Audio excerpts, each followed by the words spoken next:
कब्र क्या है, अंधेरा सा घर है जहाँ मार्फत के सिवा कोई सपना नहीं। मार्फत के सिवा कोई सपना नहीं। वो बहुत ही अंधेरी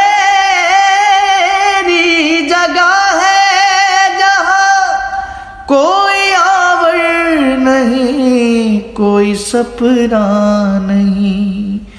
तुमसे मिलने लहद में अली आएंगे, तुमसे मिलने लहद में अली आएंगे। बोलो तन्हाई में और क्या चाहिए।